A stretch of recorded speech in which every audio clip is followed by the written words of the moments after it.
Informal contract.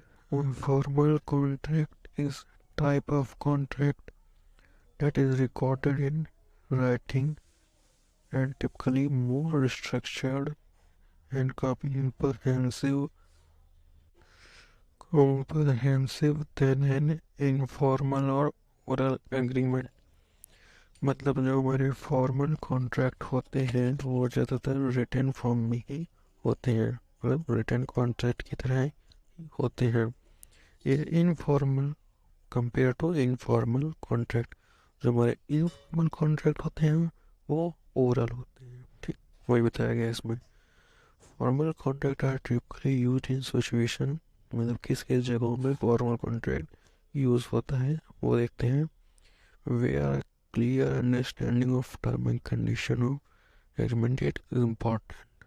यहाँ पे एक एक टर्म और कंडीशन क्या है बिजनेस की वो लिखी जा सके, सारी कंडीशनें रिटन फॉर्म में, वहाँ पे फॉर्मल कॉन्ट्रैक्ट यूज आता है। जैसे कि such as sales of good, the transfer of property और द प्रोविजन ऑफ सर्विस, वही सब जो चीज़ में होती हैं कॉमन है सब चीज़ें। ठीक, second point number, formal contract typically include a detailed description of term and condition of the agreement। तो फॉर्मल कॉन्ट्रैक्ट में ये सब डिटेल में लिखी होती है, क्या उनकी टर्म और कंडीशन है, वही सब, मतलब कि क्या वो कर सकते हैं, क्या नहीं कर सकते हैं, क्या वो करने वाले हैं। एक एक चीज़ उनकी जितनी भी है वो सब रिटन फॉर्म में उस एग्रीमेंट में लिखी होती हैं फॉर्मल कॉन्ट्रैक्ट में। ठीक, including the obligation of each parties, मतलब वही कि क्या वो करने वाली है, वो क्या कर सकती है। And consequences of a breach of contract, और अगर वो उससे बाहर कुछ करते हैं तो उन्हें क्या भुगतना पड़ सकता है, परिणाम क्या भुगतना पड़ सकता है, उन्हें क्या फेस करना पड़ सकता है अगर वो उस कॉन्ट्रैक्ट को ब्रीच करते हैं, मतलब तोड़ते हैं, तो उससे बाहर कुछ अलग करते हैं, इलीगल कुछ करते हैं तो। ठीक, they also typically include signature from each party involve, और जितने भी लोग इन्वॉल्व होते हैं उन सबके उसमें सिग्नेचर इंक्लूडेड होते हैं। रिटन फॉर्म में तो सिग्नेचर इंक्लूड होते ही होते हैं, और हमें करना जरूरी भी होता है कि सबके साइन हो उसमें। ठीक, विच सर्व आर एविडेंस ऑफ एग्रीमेंट, जो एक तरह से एग्रीमेंट एविडेंस के काम आता है, एक तरह से एविडेंस होता है वो। And can be use to enforce a term of the contract if necessary. ठीक, वह चीज़। आगे थर्ड पॉइंट क्या लिखा है हमारा, in addition to provide a clear comprehensive record of agreement formal record of agreement, कैसे रिकॉर्ड बनाने में भी, रिकॉर्ड बनाए रखने में भी हेल्प करता है। ठीक, formal contract also serve as a way to protect the interest of both party involve, मतलब दोनों पार्टी का क्या इंटरेस्ट है, क्या वो करना चाहते हैं, वो भी बनाए रखने में मदद करता है। ठीक, interest of both party involve, for example in the case of formal contract और सेल्स ऑफ गुड, वही सब चीज़ दोबारा आ गई कि किसकी जगह पर सब यूज हो सकता है। सेल्स ऑफ गुड, कोई चीज़ बेचता है, in term and condition of the agreement, उसके लिए क्या क्या कंडीशन है वो सब उसमें यूज आ सकता है। Can be use to determine the obligation of seller, तो सेलर को क्या क्या करना है वो सब उसमें लिखा रहता है। Such as the deliver of goods and the rights of buyer, और डिलीवरी के सारे टर्म कंडीशन, बायर्स के क्या राइट्स हैं, और उसकी such as the rights to inspect the good prior to payment, और उसकी पेमेंट किस तरह होगी, ये सब उसमें पूरा प्रोसेस लिखा रहता है। आगे मेरा फोर्थ नंबर पॉइंट क्या लिखा है, it is also worth nothing that in some legal adjudication, वही चीज़ फिर से आ गई कि लीगल, तो ये क्या लिखा है, certain types of contract required by law to be in written, मतलब कुछ ऐसे कॉन्ट्रैक्ट होते हैं जो लॉ कहती है कि रिटन फॉर्म में होने चाहिए, मतलब फॉर्मल कॉन्ट्रैक्ट, क्योंकि रिटन कॉन्ट्रैक्ट फॉर्मल कॉन्ट्रैक्ट होते हैं और ओरल इनफॉर्मल। ठीक, तो कुछ ऐसी चीज़ें हैं जो रिटन फॉर्म में होनी ही चाहिए। Such as contract that fall under the adjudication of statute of fraud. These contracts may include contract for sales of good over a certain value. मतलब किसी एक बड़ी, अगर कोई किसी पर केस चल रहा है और वो किसी बिजनेस में आ रहा है और कोई चीज़ बेच रहा है, एक लिमिट होती है, उससे ऊपर अगर बेच रहा है तो वो चीज़ उसे रिटर्न फॉर्म में एक देनी पड़ेगी, मतलब रिटर्न कॉन्ट्रैक्ट उसका बनाना पड़ेगा। ठीक, और भी चीज़ें लिखी जैसे कि contract for transfer of property and contract that can not be perform with in a year. ठीक, ये सब लिखा है भाई। तो ये होता है हमारा फॉर्मल कॉन्ट्रैक्ट। समझ में आ गया क्या होता है फॉर्मल कॉन्ट्रैक्ट? अब हम जानते हैं, अब वी आर देश के आगे हमारा दूसरे तरह का कॉन्ट्रैक्ट। तो हमारा दूसरे तरह का इसका कॉन्ट्रैक्ट क्या है? तो हमारा इसके बाद है इनफॉर्मल कॉन्ट्रैक्ट। तो ये जानते हैं हम इनफॉर्मल कॉन्ट्रैक्ट क्या होता है। An informal contract also known as oral contract और वर्बल कॉन्ट्रैक्ट। वही बताया गया कि हमारा इनफॉर्मल कॉन्ट्रैक्ट ओरल कॉन्ट्रैक्ट वही होता है, मतलब जो हम बोल के करते हैं, कहते हैं जिसे वो। It is a type of agreement that is made through a spoken communication rather then in writing. ये लिखने के बजाय लोगों बोल के किया जाता है, मतलब लोग लिखते हैं, ये बोल के किया जाता है कि सामने वाले किसी बोल दिया कि ये कर देना, सामने कहते हैं हाँ ठीक है कर देंगे, तो ये इस तरह से एक एग्रीमेंट हो गया। तो ये इस तरह ओरल एग्रीमेंट हुआ जिसे हम इनफॉर्मल एग्रीमेंट कहेंगे। Informal contract can be use in various situation. बहुत सी जगहों पे यूज़ होता है, जैसे कि भाई साहब sales of good, transfer of property, provision of service. ज़्यादातर ये तीन चीज़ कॉमन है, इन्हीं में सब यूज़ होता है सारे तरह के कॉन्ट्रैक्ट, पर अलग अलग तरह से। ठीक, अलग अलग तरह से यूज़ होता है, बात ये है। उसके बाद हमारा नेक्स्ट पॉइंट क्या है देखते हैं। हमारा next point, informal contract are typically less structured than formal contract. मतलब जो फॉर्मल कॉन्ट्रैक्ट होते हैं वो एक तरह से स्ट्रक्चर्ड होते हैं, सब कुछ उसमें एक फॉर्मेट वे में लिखी जाती है, लेकिन इनफॉर्मल वे में ऐसा, इनफॉर्मल कॉन्ट्रैक्ट में ऐसा कुछ नहीं होता है, क्योंकि इसमें कुछ लिखना फॉर्म में होता ही नहीं, इंसान बोल देता है जैसे बोलना है, इस वजह से। ठीक, आगे देखते हैं क्या लिखा है। May not include a detail description of the condition of agreement. वही सब कि उन्हें क्या करना है क्या नहीं करना है, ये सब उसमें बिल्कुल डिटेल फॉर्म में नहीं लिखा होता है, मतलब डिटेल नहीं लिखा होता है ना, सामने वाला बताता है कि तुम्हें इस तरह से करना है। ठीक, जिसकी जैसी मर्जी वो ऐसा कर देता है, बस जैसा उसे समझ में आता है। They may also not include signature from each party involve. Signature वगैरह इन्वॉल्व नहीं होते। अब जब रिटर्न कॉन्ट्रैक्ट नहीं है तो सिग्नेचर हमें करेगा, हवा में तो करेगा नहीं। तो ये सब कोई चीज़ें जो कि कॉमन है, जब रिटर्न नहीं है तो ये सब चीज़ें कहाँ से आ सकती हैं।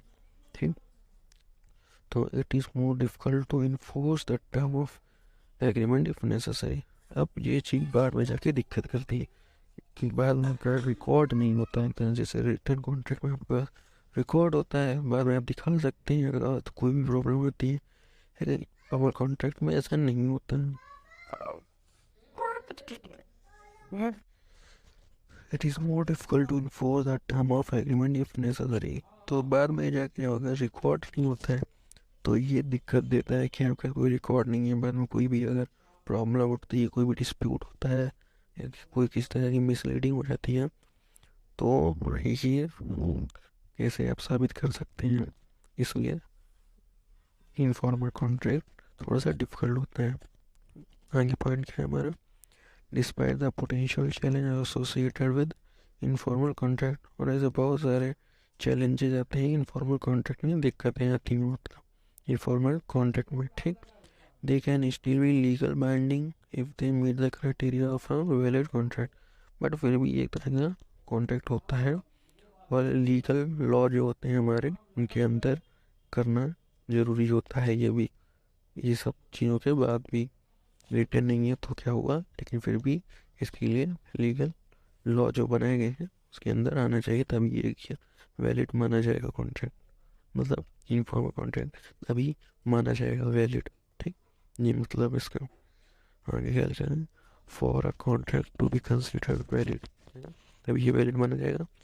It must include an offer, acceptance and condition. वही तीन चीज़ें जो मतलब ऑफर, एक्सेप्टेंस, कंडीशन, ये सब उसमें होनी चाहिए। Which refer to exchange for something of value between the parties involve. मतलब अगर सामने वाला आपको कुछ दे रहा है तो उसके बदले आप भी उसको कुछ दे ऐसा दे रहे हो जो उसकी वैल्यू के बराबर हो। मतलब ऐसे कुछ भी नहीं, जो उसकी वैल्यू के बराबर हो, वो एक्सचेंज में आप भी उसको दे सकें, ऐसा ये सब उसमें होना चाहिए। उसमें एक ऑफर होना चाहिए, सामने वाले को उसमें एक्सेप्टेंस, वो एक्सेप्ट करे उस ऑफर को, और जो कुछ कंडीशन जो लॉ के अंदर है वो उसमें होनी चाहिए। ठीक। फोर्थ पॉइंट हमारा, in order to increase enforceability of informal contract it is recommended to have clear understanding of term and condition of agreement, to keep record of any conversation और निगोशिएशन डेट टू प्लेस। वही सब लिखा गया कि informal contract आप और भी अच्छे तरह से यूज़ कर सकते हैं कि आप इसकी जो भी मतलब करने वाले हैं वो सब आप अच्छे से उसको बताएं कि आप क्या करने वाले, टर्म और कंडीशन उसकी बिल्कुल क्लियर हो, और उसका एक रिकॉर्ड बना के रखें। और लाइक रिकॉर्डिंग वगैरह इस तरह की जितनी भी कन्वर्सेशन होती हैं, मीटिंग्स होती हैं, उन सब पे आप रिकॉर्डिंग बना के एक तरह से रख सकते हैं, एक रिकॉर्ड की तरह इनफॉर्मल कॉन्ट्रैक्ट में। ठीक। If possible it may help you to reduce the term और condition of agreement to writing, और ये आगे जाके आपको मदद करती है किसी भी डिस्प्यूट वगैरह से बचाने के लिए, रिस्क कम कर देती हैं आपका ये। ठीक। Have the party sign the document to create a clear and comprehensive record of agreement. और आपका बार हर एक चीज़ का एक क्लियर रिकॉर्ड बनाए रखना चाहिए, की कोशिश करनी चाहिए इनफॉर्मल कॉन्ट्रैक्ट में। ठीक। तो ये हमारा इनफॉर्मल कॉन्ट्रैक्ट आपको समझ में आया। इनफॉर्मल कॉन्ट्रैक्ट एक तरह से ओरल कॉन्ट्रैक्ट की तरह ही है, फॉर्मल कॉन्ट्रैक्ट एक तरह से रिटन कॉन्ट्रैक्ट की तरह ही है। ठीक। तो ये सरल था काफ़ी। अब हम बढ़ते हैं अपने नेक्स्ट कॉन्ट्रैक्ट की तरह, जो कि हमारा सिंपल कॉन्ट्रैक्ट। ये भी सिंपल, जैसे कि आप नाम से ही समझ सकते हैं, सिंपल कॉन्ट्रैक्ट है तो सिंपल ही होगा। चलिए पढ़ते हैं हमारा फर्स्ट पॉइंट क्या लिखा हुआ है। A simple contract is a type of contract that is straightforward and uncompleted in terms of its term and condition. Simple contracts are typically used in situations where the parties involved have a clear understanding of agreement and there are little room for ambiguity and misunderstanding. The simple contract वही बताया गया जिसमें सब चीज़ें बिल्कुल साफ साफ लिखी हो कि क्या टर्म और कंडीशन, बिल्कुल स्ट्रेट फॉरवर्ड का मतलब वही होता है कि बिल्कुल सीधे जी लिखा हो, आपको ये करना है, उसके बाद आपको ये करना है, इस तरह से। और typically used in where the party involve clear, और ये जहाँ पे लोगों को एक एक चीज़ क्लियर तरह से वहाँ पे इसका यूज़ होता है, और इसमें मिस रीडिंग के चांस बहुत कम होते हैं। ठीक। मिसअंडरस्टैंडिंग कोई भी मतलब आपको गलत फहमी वगैरह हो गई कि ये कि कॉन्ट्रैक्ट में कुछ और लिखा था और आपने कुछ और समझ लिया, तो ये चांस बहुत कम होते हैं। ठीक। देखिए हमारे सेकंड एग्जाम्पल, देखिए हमारे सेकंड पॉइंट में एग्जाम्पल लिखा है। एग्जाम्पल से हम समझने की कोशिश करेंगे कि क्या हमारा सिंपल कॉन्ट्रैक्ट होता है। ये लिखा है एग्जाम्पल में, simple contract include the purchase of goods और service from a retailer, the retailer of a property or the provision of service by a freelancer. Simple contract typically include the basic term and condition of the agreement, such as the price to be paid, the delivery note, and the obligation of each property. जब delivery note लिखा रहता है, delivery note वगैरह आपको पता ही होगा, उसमें सब डेट वगैरह सब लिखी रहती है, एड्रेस वगैरह सब लिखा रहता है, ये सब उसमें लिखा रहता है। क्या उसके प्राइस वगैरह क्या देना है, क्या उसकी कंडीशन वगैरह है, ये सब सिंपली उसमें लिखा रहता है। और ये सब कहाँ पे यूज़ होता है, परचेज ऑफ गुड और सर्विस वगैरह इन सब साइड ज़्यादा ये सब यूज़ होता है सिंपल कॉन्ट्रैक्ट तरह का। ठीक। जिसमें ये सब इंक्लूड होता है। Number third, it is important to note that while a contract में भी सिंपल, ये जरूरी है कि अगर कॉन्ट्रैक्ट सिंपल भी है तो टर्म ऑफ कंडीशन क्लियर हो। ठीक। It can still be legal, binding and enforceable. भले वो सिंपल कॉन्ट्रैक्ट क्यों ना हो, तभी वो लीगल कंडीशन के अंदर बना होना चाहिए, लीगल लॉ जो बनाए गए उसके अंदर ही होने चाहिए। ठीक। To increase the enforceability of a simple contract, it is recommended to reduce the term and condition of the agreement to writing and keep record of any conversation or negotiation took place। ठीक है, जितने भी negotiation वगैरह, barging वगैरह के conversation, meetings वगैरह की conversation, ये सबका आपका रिकॉर्ड होना चाहिए। और जो भी आप सिंपल एग्रीमेंट कॉन्ट्रैक्ट वगैरह कर रहे हैं उन सबका रिटर्न वगैरह में आपका एक रिकॉर्ड बना होना चाहिए। ठीक। Number 4, additionally it is also recommended to carefully review the term and condition of simple contract to ensure that they are clear and ambiguous। मतलब जितनी भी इसमें की टर्म और कंडीशन वो बिल्कुल क्लियर उसमें लिखी होनी चाहिए। And they accurately reflect the agreement between the party involve. और जितनी भी पार्टी इन्वॉल्व है उनको इस हिसाब से रिफ्लेक्ट यानी दिखना चाहिए कि इस में हाँ क्या क्या चीज़ें लिखी हुई हैं इस कॉन्ट्रैक्ट में। ठीक। This can help to prevent misleading और डिस्प्यूट, ताकि उन्हें कोई मिसअंडरस्टैंडिंग ना हो जाए कि बाद में हमने तो कुछ और ही समझ लिया। तो इस तरह से उसमें साफ साफ चीज़ें लिखी होनी चाहिए। ठीक। Dispute in future and can increase the chance of successful outcome for both party, ताकि बाद में कोई दिक्कत ना हो और सक्सेसफुली उस काम को कर सके, उस बिजनेस को कर सके। ठीक। तो ये था हमारा सिंपल कॉन्ट्रैक्ट, काफ़ी सरल था और लगभग सब कॉन्ट्रैक्ट में सेम बातें ही लिखी हैं, पता नहीं बस घुमा फिरा के क्यों लिखी हैं, मैं खुद भी बस कुछ कुछ चीज़ें ही अलग हैं, बाकी लगभग सब चीज़ें सेम ही हैं। ठीक। तो ये था हमारा सिंपल कॉन्ट्रैक्ट, आपको समझ में आ गया सिंपल कॉन्ट्रैक्ट क्या था। ठीक। तो अब हम बढ़ते हैं अपने नेक्स्ट कॉन्ट्रैक्ट के बारे में, जिसका नाम है कॉम्प्लेक्स कॉन्ट्रैक्ट। ठीक। तो आइए देखते हैं क्या है कॉम्प्लेक्स कॉन्ट्रैक्ट के बारे में लिखा। Point number 1, a complex contract is a type of agreement that has a significant number of terms and conditions and may involve a large amount of money। मतलब ये एक ऐसा एग्रीमेंट होता है जिसमें सारी कंडीशन वगैरह नंबर वगैरह में लिखी रहती है, मतलब सारी कंडीशन नंबर बाई नंबर लिखी रहती हैं। ठीक। और ज़्यादातर में involve large amount of money, जहाँ पे मतलब आगे देखते हैं क्या लिखा है। Complex contract are typically used in a situation where there is a significant level of risk or uncertainty involved, or where the parties involved have a complex relationship that require detailed agreement। Complex relationship यानी बहुत relationship बड़ी हो और या कोई relationship में दिक्कत वगैरह हो, तो और फिर भी वो बिजनेस करती हैं तो उसमें एक एक चीज़ बिल्कुल डिटेल में लिख देते हैं वो लोग कि आप ये कर सकते हैं, इससे ज़्यादा इनकम नहीं कर सकते हैं। तो उस तरह यूज़ में ये भी आता है। ठीक। कॉम्प्लेक्स कॉन्ट्रैक्ट तब यूज़ में आता है। ठीक। एग्जाम्पल देखिए नीचे लिखा है हमारा second number point, example complex contract का क्या लिखा है। Example complex contract include user construction project, business partnership, बड़े बड़े business partnership, project construction project जो होते हैं मतलब बिल्डिंग वगैरह और बनती हैं और जितनी भी चीज़ें बनती हैं कंस्ट्रक्शन में वो सब में इन्वॉल्व होता है। और large scale of pronouncement contract, और जितने बड़े बड़े कॉन्ट्रैक्ट होते हैं उनमें ये यूज़ होता है।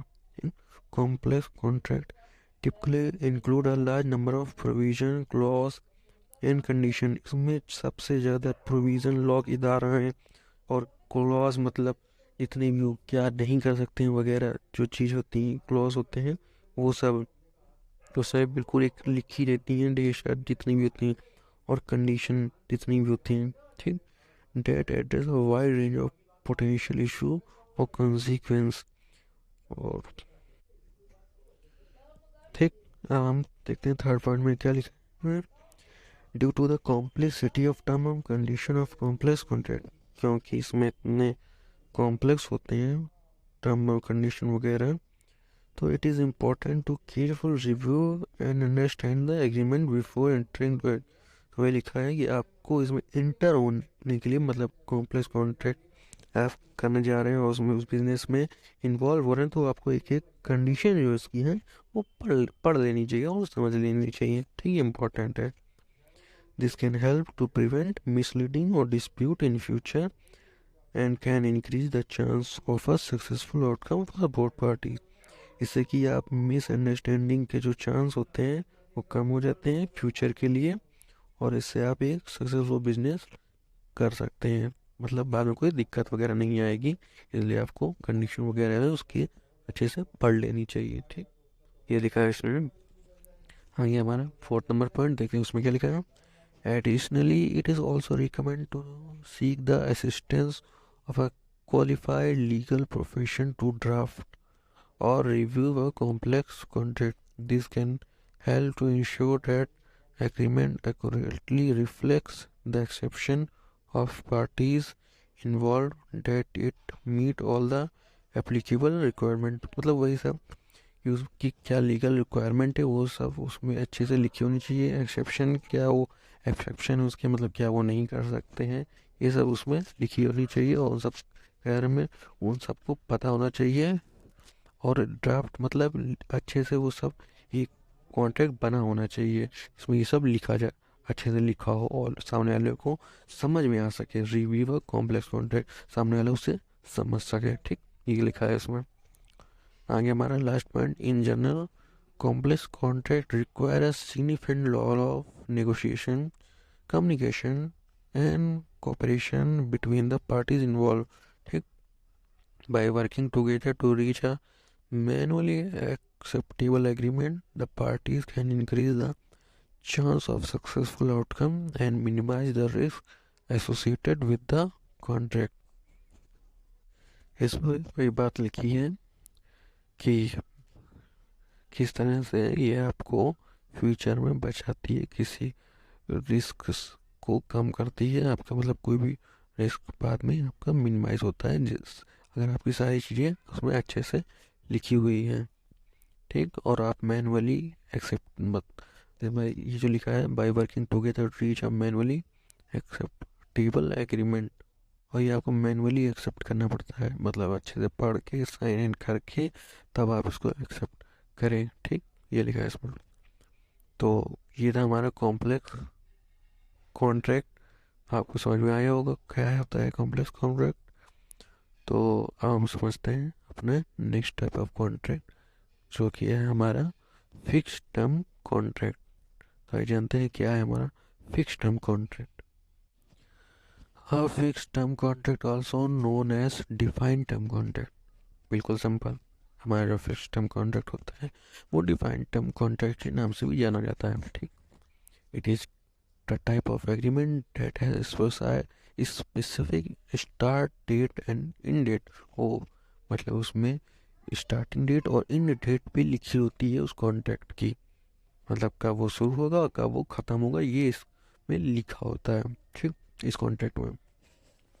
This type of contract is commonly use in situation where the parties involved want to enter into a binding agreement of a limited period of time, ठीक। ये तब यूज़ होता है जब कोई भी दो पार्टीज किसी बिजनेस को एक समय तक के लिए उस बिजनेस को करना चाहती हैं और उस समय तक ही वो बाइंड होती हैं उस काम को पूरा करने के लिए, तब इस तरह का कॉन्ट्रैक्ट बनाया जाता है, ठीक। After which the contract will automatically terminated, और उस टाइम के बाद जो उसका इंडेड टाइम होता है उसके बाद वो अपने आप ख़त्म हो जाता है, ठीक। एग्जाम्पल देखिए, मैं सेकंड पॉइंट एग्जाम्पल लिखा है। Fix term contract include employment contract, retailer agreement और सर्विस कॉन्ट्रैक्ट, ये सब इसके एग्जाम्पल हैं। रेंटल एग्रीमेंट, लोग रेंटल एग्रीमेंट करवाते हैं ना कि आप इतने साल तक हमारे यहाँ रह सकते हैं, ठीक। एम्प्लॉयमेंट कॉन्ट्रैक्ट एक तरह का एम्प्लॉयमेंट कॉन्ट्रैक्ट भी होता है। और सर्विस कॉन्ट्रैक्ट या हम आपको 1 महीने तक या 6 महीने तक सर्विस देंगे, इस तरह से ये सब फिक्स टर्म कॉन्ट्रैक्ट ही माने जाते हैं, मतलब उसी में आता है ये सब, ठीक। Fix term contract typically is decide the length of time, मतलब इसमें वही टाइम के बारे में बताया जाता है कि आप ये कब शुरू होगा कब ख़त्म होगा, टाइम का इसमें मेन रोल होता है, ठीक। Which the agreement will remain the effect, जब का वो टाइम रहता है तब का वो एग्रीमेंट बना रहता है। As well as the duties and responsibility of each party during the time. और तब तक दोनों पार्टी की जो ड्यूटीज़ हैं, मतलब जो भी उनको काम करना है वो उनको परफॉर्म करना पड़ता है, अपनी अपनी ड्यूटीज रिस्पॉन्सिबिलिटी एक्शन उनको परफॉर्म करना पड़ता है जब तक कि वो कॉन्ट्रैक्ट रहता है, जब तक कि उसकी डेट रहती है। ठीक, आगे देखते हैं हमारा थर्ड पॉइंट क्या लिखा है। की advantage of fix term contract is that, मतलब एक इसका एडवांटेज लिखा हो गया है कि इसका मेन एडवांटेज क्या है। It provide certainty and stability for both parties, मतलब दोनों को एक मजबूती प्रदान करती है एक।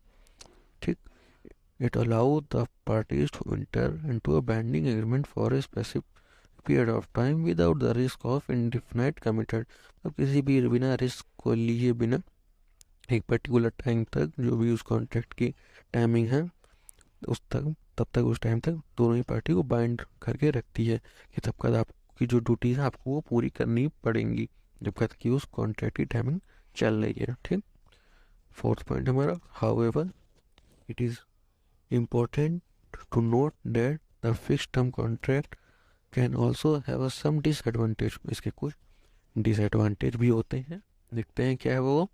For example they may limit the flexibility of party involve to change the term of agreement, ये फ्लेक्सिबिलिटी को कम करता है, मतलब फ्लेक्सिबिलिटी में शायद बार बार आप इसको बदलवा नहीं सकते हैं। ठीक, to terminate is it early, additionally fixed term contract में also have strict penalties of breach of contract, मतलब अगर आप इसको तोड़ते हैं तो इसके लिए कुछ कंडीशन बनाई गई जो कि बहुत ही स्ट्रिक्ट है, अगर आप इस कॉन्ट्रैक्ट को ब्रीच करते हैं तो। फॉर अर्ली टर्मिनेशन, अगर आप उस डीड के ख़त्म होने से पहले इसको ख़त्म करते हैं, कोशिश करते हैं, तो उसके लिए पेनल्टी भी लगाई जा सकती हैं। ठीक, ठीक, which can make it difficult for parties to modify the agreement in circumstances changes, और अगर आप उसमें कुछ चेंजमेंट करना चाहते हैं उस डेट से पहले उस कॉन्ट्रैक्ट में, तो भी ये दिक्कत करता है कि पार्टीज इसमें चेंजमेंट नहीं कर सकती हैं इस तरह के कॉन्ट्रैक्ट्स में। ठीक, आखिरी पॉइंट हमारा क्या है। In general fix term contract are recommended for situation, कहाँ पे ये ज़्यादातर रिकमेंडेड होता है, कहाँ पे यूज़ में ज़्यादातर इसे लिया जाता है। where the parties involved want to enter into a binding agreement for a limited period of time where the term of the agreement can be clearly defined and agreed upon the both parties, मतलब क्या वो करने वाले हैं और वो दोनों ही party राज़ी होती हैं उस समय तक के लिए वहाँ पे, तब ये कॉन्ट्रैक्ट बनाए जाते हैं। ठीक, तो ये था हमारा फिक्स टर्म कॉन्ट्रैक्ट जो कि काफ़ी सरल था। फिक्स टर्म कॉन्ट्रैक्ट हमें ये अच्छे से समझ में आ गया। चलिए अब देखते हैं हमारा आखिरी कॉन्ट्रैक्ट जो कि है हमारा लास्ट कॉन्ट्रैक्ट। ये हमारा लास्ट कॉन्ट्रैक्ट है जिसका नाम है ओपन इंडेड कॉन्ट्रैक्ट, इसका नाम भी ओपन इंडेड कॉन्ट्रैक्ट है और ये हमारा लास्ट तरह का कॉन्ट्रैक्ट है। तो चलिए अब इसको भी देख लेते हैं क्या है ये। नंबर 1 पॉइंट क्या है, an open contract also known as indefinite term contract, मतलब सिंपल कि वो हमारा जो ओपन इंडेड कॉन्ट्रैक्ट होता है वो इनडेफिनिट टर्म कॉन्ट्रैक्ट के नाम से भी जाना जाता है। ठीक, it is a type of agreement that does not have a specific end date, और इसमें कोई भी एंड डेट नहीं लिखी हुई होती कि कब ये कॉन्ट्रैक्ट ख़त्म होगा, ये इस तरह का कॉन्ट्रैक्ट होता है। This type of contract remain in effect until it is terminated by one of the parties, मतलब ये अगर दो पार्टीज हैं उनमें से कोई एक पार्टी टर्मिनेट भी कर देती है, मतलब ख़त्म भी कर देती है, तब भी ये कॉन्ट्रैक्ट बना रहता है, ये इसकी खासियत है। ठीक है, until a specific event occur that terminate the agreement, जब तक कि कोई खास तरह का इवेंट या मीटिंग वगैरह ना हो उस एग्रीमेंट को ख़त्म करने के लिए। ठीक, इसके लिए ये करना पड़ता है, या फिर वो काम पूरा हो जाए तब ये ख़त्म हो जाएगा। ठीक, हमारा सेकंड पॉइंट एग्जांपल दे रखा है, देखते हैं क्या है एग्जांपल में। Example of open ended contract include on going employment contract, वही सब कॉन्ट्रैक्ट दे रखे हैं ओपन इंडेड कॉन्ट्रैक्ट में भी। Employment contract, rental contract with no specific date, पर इसमें इस बार डेट नहीं लिखी होती इनके ख़त्म होने की। ठीक, एंड सर्विस कॉन्ट्रैक्ट, वही कॉन्ट्रैक्ट पर बिना डेट के। ठीक, that continue until other party terminate the agreement, जो कि अगर पार्टी ख़त्म भी कर देती है तब भी ये कॉन्ट्रैक्ट चलते रहते हैं। उसके बाद हमारा थर्ड नंबर एडवांटेज क्या है इसका। The key advantage of open-ended contract is that provide flexibility and uncertainty for both parties. और ये flexibility provide करती है दोनों ही parties को, ठीक. It allows the party to enter into a binding agreement without having to specify a specific date. ये दोनों ही party को इंटर करने को अलाउ करती है कि वो आ सकते हैं बिना ये बताए कि इस कॉन्ट्रैक्ट कब ख़त्म होगा, इसकी डेट तय किए बिना ही इसकी कोई ज़रूरत नहीं पड़ती इसमें, और वो इस कॉन्ट्रैक्ट में आ सकते हैं, ठीक. Which can provide the parties with greater flexibility to modify the term of agreement और terminate it early if necessary. और जो चीज़ हम लोग उसमें नहीं कर सकते थे फिक्स वाले में, ओपन इसमें कर सकते हैं. क्या इसको मॉडिफाई भी कर सकते हैं और इसको समय ख़त्म होने से पहले अगर आप कोई ऐसी डेट बनाते हैं तो टर्मिनेट भी कर सकते हैं. और अगर ऐसे ओपन डेट नहीं बनाते हैं कि कब ख़त्म होने वाला हो, तो भी आप इसमें इंटर कर सकते हैं. लेकिन फिक्स वाले में ऐसा नहीं था, उसमें आपको इन डेट का वो ख़त्म होगा ये आपको बताना ही पड़ता था, उसे बनाना ही पड़ता था.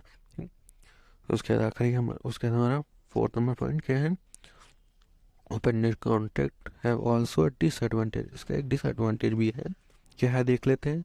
दे may create uncertainty for both parties regarding the length of agreement. मतलब यही दिक्कत करता है कि दोनों पार्टी को पता नहीं कि कब ख़त्म होगा, ठीक. तो इसकी लेंथ बहुत बड़ी हो सकती है.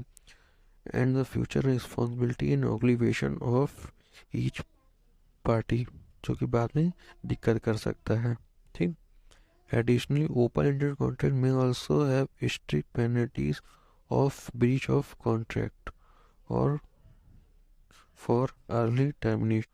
और आप अगर इसको ब्रीच करते हैं इसकी कंडीशन वगैरह, तो इसमें भी पेनल्टी है. उसमें पेनल्टी थी, इसमें भी पेनल्टी है, ठीक. Which can make it difficult for parties to modify the agreement if circumstances change. कुछ circumstances ऐसे हो सकते हैं, मतलब कुछ कंडीशन ऐसी हो सकती है जहाँ पे आप ये कॉन्ट्रैक्ट मॉडिफाई करना चाहें तो नहीं हो सकता है, मतलब डिफ़िकल्ट हो सकता है, ठीक. डिफ़िकल्ट होगा उस समय.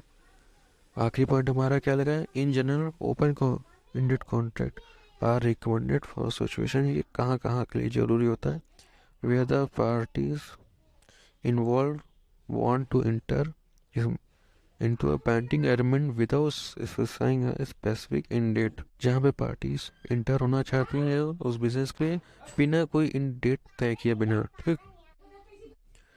Where the term of agreement can be clearly defined and agreed upon by the both parties. जहाँ पे सारी कंडीशन वगैरह सब क्लियरली लिखी हो और दोनों पार्टी उसे एक्सेप्ट करें. तो ये था हमारा ओपन एंडेड कॉन्ट्रैक्ट. तो आज हमारे सारे तरह के जो 18 तरह के कॉन्ट्रैक्ट थे वो ख़त्म होते हैं, हमारी all types of contract complete होते हैं. तो अगर आपको मेरी वीडियोस पसंद आई हो तो प्लीज़ हमारा चैनल सब्सक्राइब करिए, हमारी जो बाकी वीडियोस हैं उनको भी देखिए, और अगर आप कुछ कमेंट में हमें बताना चाहें तो प्लीज़ बताइए. और अगर वीडियो पसंद आता है तो प्लीज़ लाइक करिए. थैंक यू आपका इस वीडियो में आने के लिए और अपना कीमती समय